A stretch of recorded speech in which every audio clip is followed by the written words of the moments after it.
Jour de l'Ascension, Christ ressuscité est enlevé au ciel.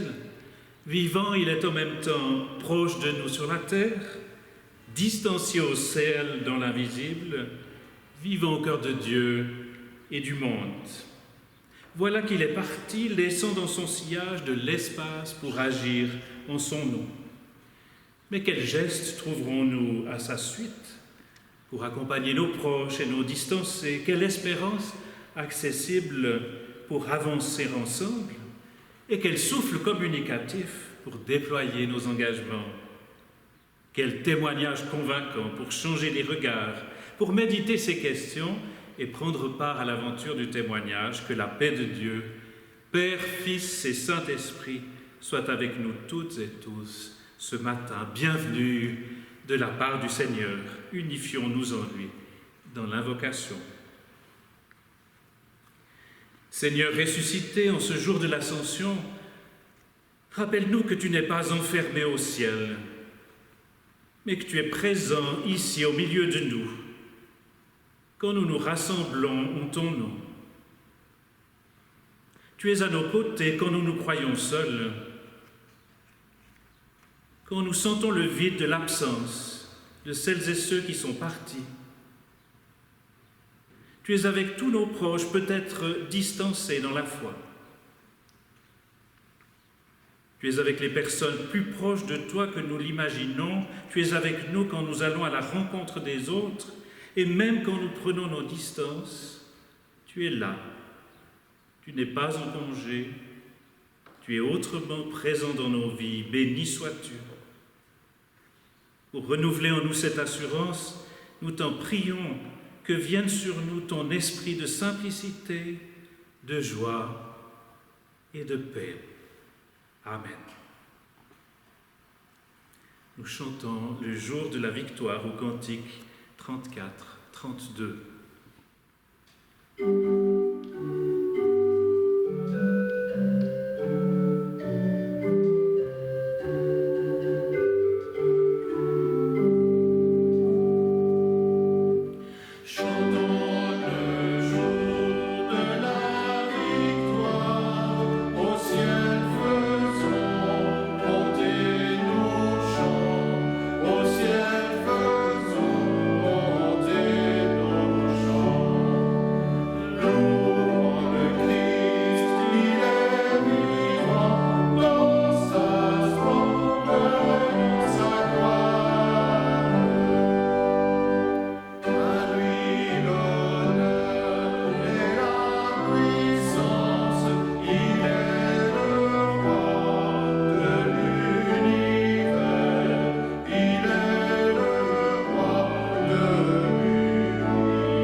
Seigneur, tu es notre joie.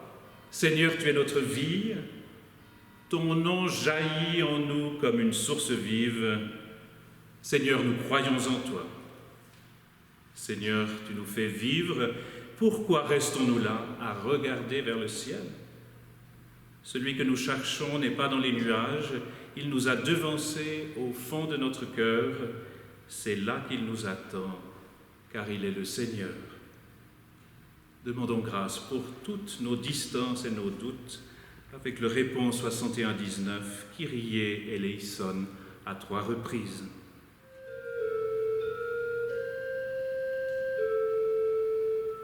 Kyrie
Seigneur, tu nous dis, pour aujourd'hui seulement, donne-toi la peine de vivre le moment présent sans devoir résoudre tous les problèmes de ta vie.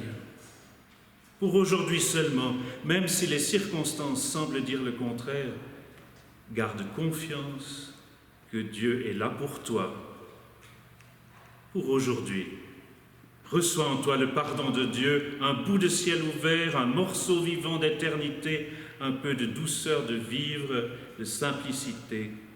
Donne-nous ta paix, Seigneur d'humanité. Amen. Nous chantons au numéro 5308, Dona nobis pacem.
Prions pour accueillir les lectures bibliques.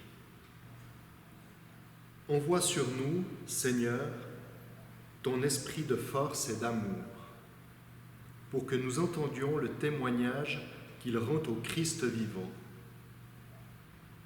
Avec les mots de notre temps, toi qui es souffle brûlant, ouvre nos cœurs au feu de ta parole. Amen. Nous lisons au début du livre des Actes.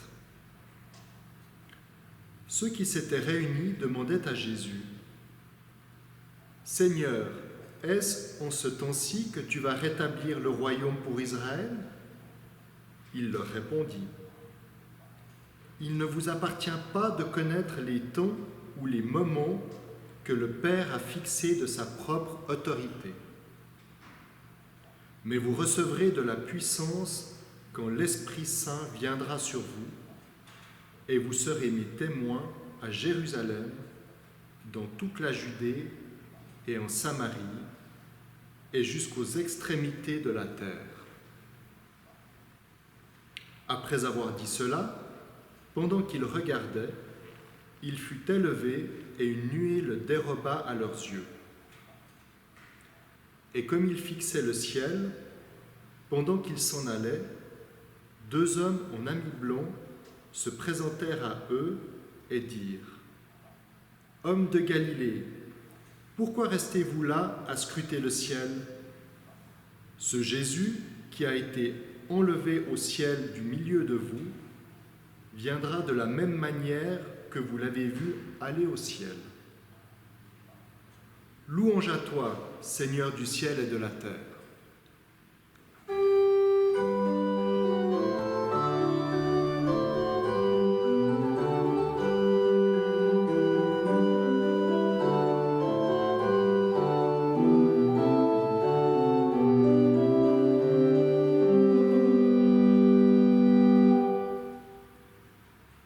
Évangile de Matthieu, au chapitre 28, les derniers versets. Les 11 disciples se rendirent en Galilée, sur la colline que Jésus leur avait indiquée.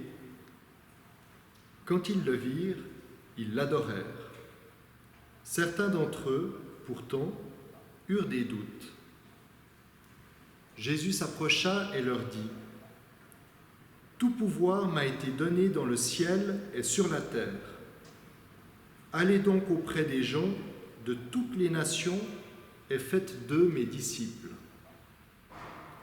Baptisez-les au nom du Père, du Fils et du Saint-Esprit, et enseignez-leur à pratiquer tout ce que je vous ai commandé.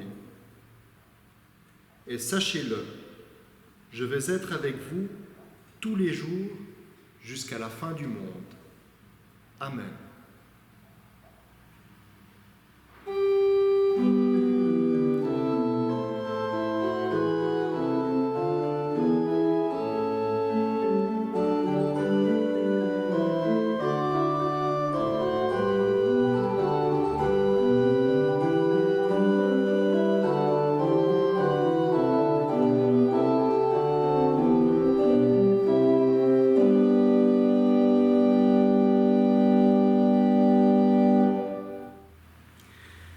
Chers amis et amies, nous ne sommes pas encore totalement sortis de la pandémie. Nous ignorons quand nous reverrons nos proches à l'étranger et sous quel visage se présenteront nos paroisses à l'avenir. Au jour de l'Ascension, il y a aussi de l'inconnu.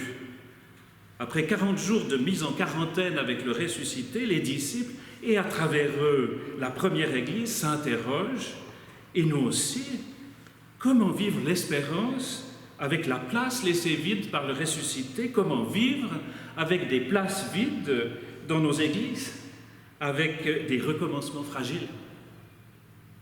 Nous découvrons ce matin que le départ de Jésus, comme quand nous sommes séparés d'un être cher ou confinés chez nous, à l'instar des disciples, nous ressentons le vide et le manque de lien. Et cette expérience nous fait parfois douter avec eux sur la colline, comme nous l'avons lu dans l'Évangile. Mais ces dessaisissements douloureux sont accueillis avec un nouveau regard.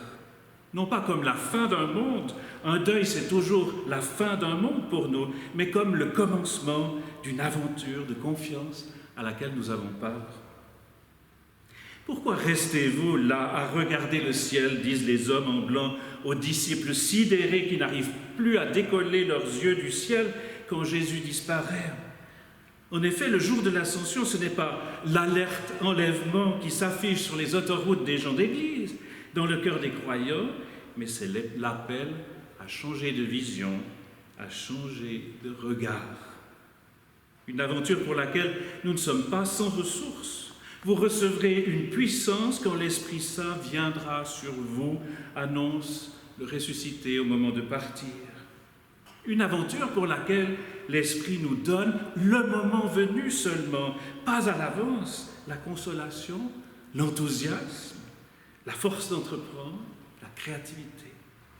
Mais surtout, et c'est ma découverte pendant ce déconfinement, ce confinement, l'Esprit nous donne la simplicité d'être nous-mêmes et de dire sans gêne la confiance qui nous habite. En regard du déconfinement qui commence, j'espère, de celui de l'Église aussi, dans sa timidité à sortir des murs, je veux espérer que le témoignage qui va donner un avenir à nos communautés, c'est celui de la simplicité. C'est un esprit de simplicité à expérimenter, joie, simplicité, miséricorde, comme dans les béatitudes, dans les paroles, la règle des veilleurs, parce que c'est aussi le regard et le visage de Dieu en Jésus-Christ. Essayons d'accorder cette simplicité à nos témoignages. Je sais que ça va être dur pour moi, pour d'autres, parce que nous voulons trop bien faire, nous avons peur d'être simplistes en étant simples. Par exemple, nous sommes souvent empruntés pour dire aux enfants et même aux adultes que quelqu'un est décédé, on dit qu'il est parti au ciel, et même dans les étoiles, dans le cœur. On oublie qu'au départ de Jésus, ce n'est finalement pas l'image de l'ascension, du ciel qui est déterminante, c'est la question du regard. de la parole, du lien qui reste? Où est-ce que je vais regarder maintenant qu'il est parti, que le changement est là, que je ne peux plus revenir en arrière au temps du confinement avec le ressuscité, à l'église d'avant la crise du coronavirus, d'avant notre vulnérabilité affichée, commune? Dans le sillage du vide laissé par Jésus, nous avons toute la place pour répondre, pour dessiner en communauté un projet d'avenir. Bien que ce soit déroutant, j'en conviens au début, de débuter sans un bout de dessin préparé à l'avance, avec seulement le pain, le vin, là au coin de la table, quand il faudra reprendre des forces, nous redire que Jésus est vivant et le partager à d'autres.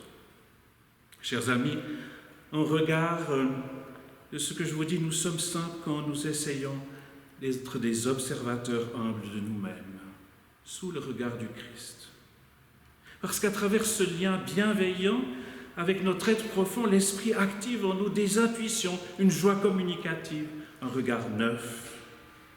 L'Esprit promis à l'ascension ne vient pas travailler à partir de ce qu'on sait déjà, qu'on a l'habitude de faire, à partir du connu, mais à partir de l'inconnu, du vide consenti, à partir de notre profondeur, à l'écoute de ce que Dieu a mis en nous d'unique et de beau, d'éternel à partager. Vous serez mes témoins à Jérusalem, dans toute la Judée, en Samarie, jusqu'aux extrémités de la terre, annonce Jésus aux siens. Une personne rescapée dans un grave accident d'avion témoignait qu'elle avait eu la vie sauve parce que, pensait-elle, dans l'avion, elle tenait sa Bible serrée contre son cœur, priant Jésus de la sauver. J'ai pensé, et alors les autres passagers de l'avion, partis dans les nuages eux aussi, enlevés, disparus avec l'avion dans le ciel, comme à l'image de la résurrection? Ces liens aimés et chéris des autres passagers, Dieu ne les serrait-il pas autant sur son cœur que cette femme?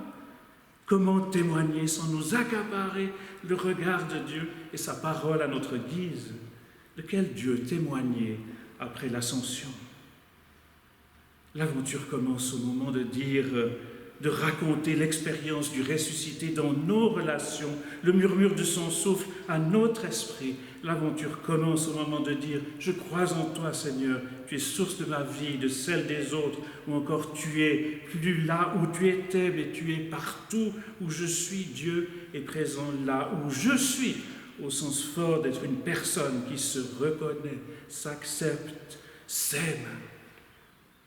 À partir de là, la simplicité accourt, l'aventure commence, l'espérance est crédible. Dans l'aventure de la simplicité, Dieu pourrait alors avoir un autre nom, il pourrait s'appeler profondeur. Ne peut-on pas aller en profondeur autrement que dans la simplicité? Au jour de l'ascension, l'esprit de simplicité nous donne la liberté d'oser approfondir qui nous sommes en vérité avec les autres. À partir de là, notre mission est d'offrir ce lien profond à la communauté. L'Esprit fera le reste. Je conclus en espérant qu'avec les amorces de déconfinement que nous connaissons ces jours, une occasion heureuse se présente de grandir, de changer de regard pour que le souffle de l'Esprit nous approfondisse. Aujourd'hui, encore une fois, que le souffle de l'Esprit nous simplifie pour qu'il dynamise joyeusement nos liens et nos paroles. Amen.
Prions les uns pour les autres.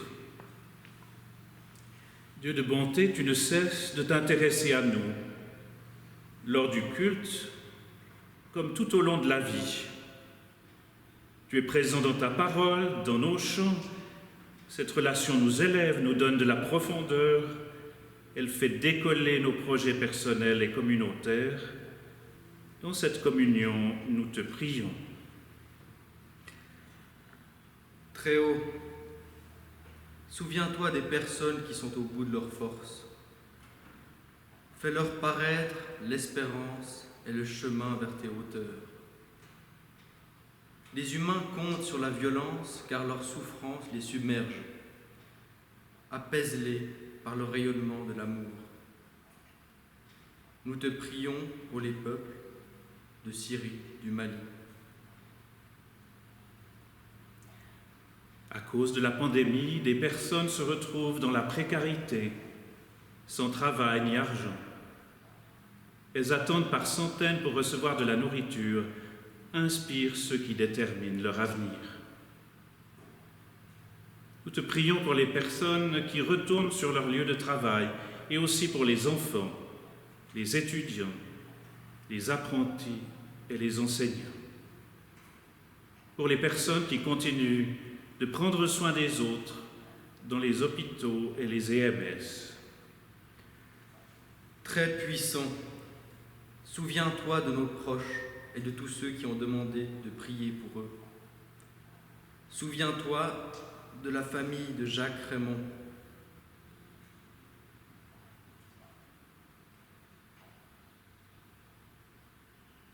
Des humains te cherchent, d'autres sont indifférents.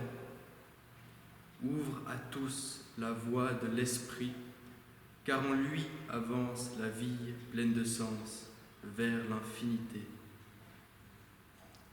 Seigneur, souviens-toi de notre paroisse, de notre conseil, de nos paroisses sœurs, des communautés catholiques et évangéliques voisines, de notre témoignage commun.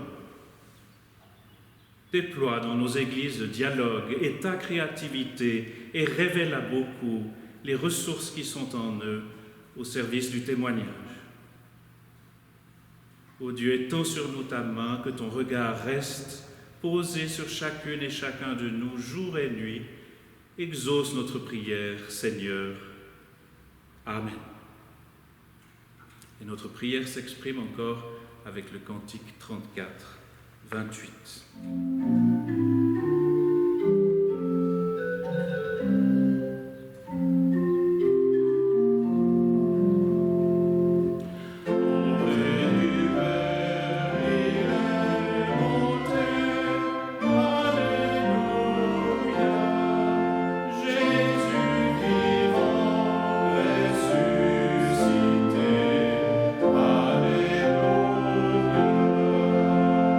Il était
toi le vivant, tu ne nous laisses pas orphelins, mais tu envoies sur nous le souffle de vie, le souffle de tendresse, le souffle d'adoption qui nous fait crier « Abba, notre Père ». Tu nous as donné un geste à reprendre encore et encore, par lequel tu nous redis ta présence mystérieuse. Présence qu'aucune main ne peut retenir et qui pourtant se donne à nous. Présence qui n'est pas à notre disposition, mais qui pourtant se rend disponible. Au moment de célébrer le repas de tous tes enfants, nous te chantons, toi le vivant, au-delà de tout ce que nous pouvons penser et imaginer, toi, à nul autre semblable, Dieu 3 fois saint. Nous chantons « Saint, Saint, Saint est le Seigneur » au 62-42.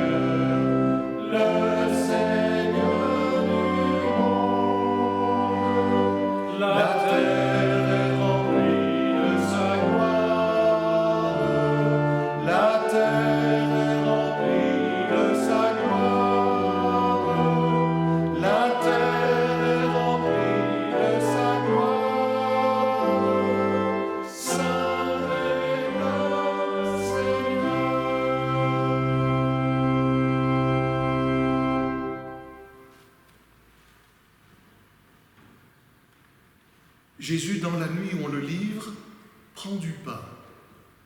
Et après avoir rendu grâce, il rompt le pain, il le donne à ses amis en disant « Recevez et mangez, ceci est mon corps, donné pour vous. Faites ceci en mémoire de moi. » De même, à la fin du repas, il prend une coupe, il remercie Dieu, il donne la coupe à ses amis en disant « Recevez et buvez, ceci est la coupe de l'alliance en mon sang. Faites ceci en mémoire de moi. »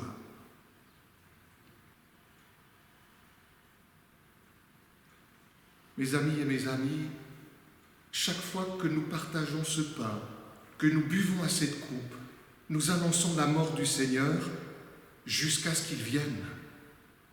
Alors oui, avec toute l'Église, l'Église de tous les temps et de tous les lieux, nous crions « Viens Seigneur, viens établir ton règne de paix au milieu de nous. »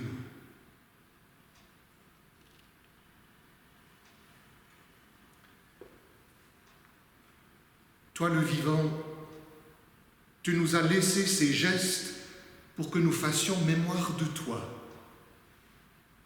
Plus même, tu nous as laissé ces gestes pour qu'ensemble, nous devenions ton corps.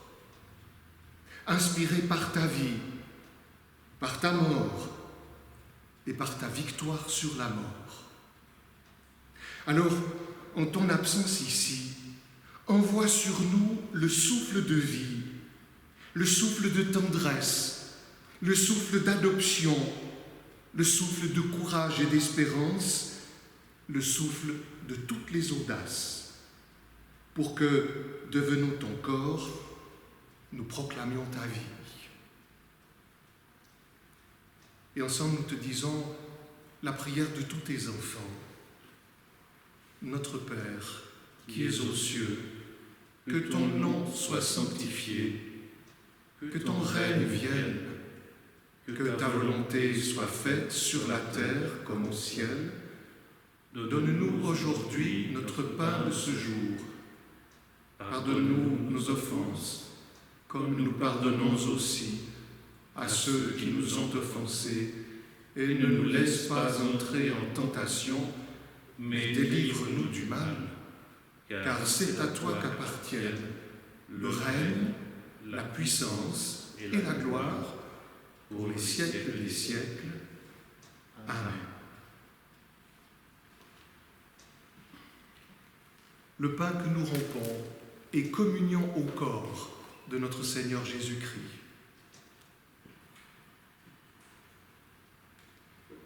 La coupe de bénédiction que nous bénissons est communion au sang de notre Seigneur Jésus-Christ.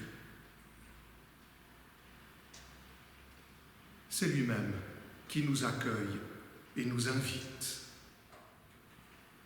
Nous venons devant toi tels que nous sommes,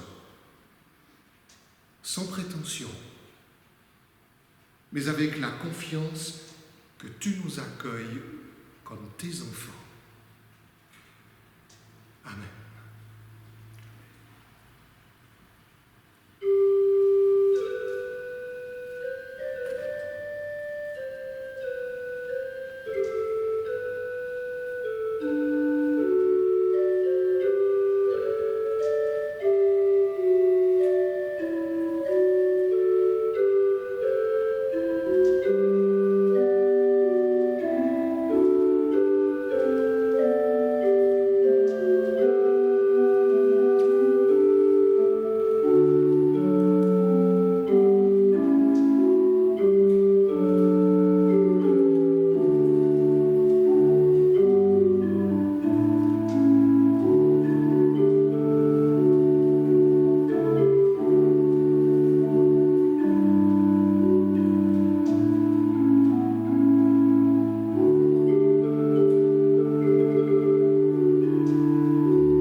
Merci Père pour le don de ton amour, sans limite et sans condition.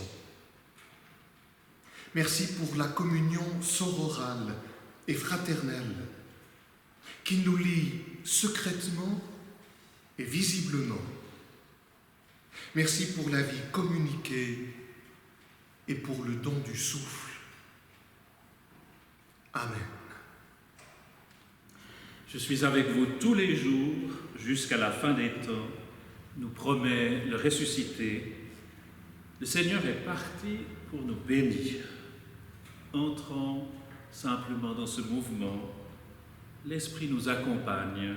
Nous découvrirons le Christ marchant avec nous sur chacun de nos chemins. Nous nous préparons à recevoir les paroles de bénédiction chantant au numéro 62-73 que le Seigneur, tournant vers nous sa face.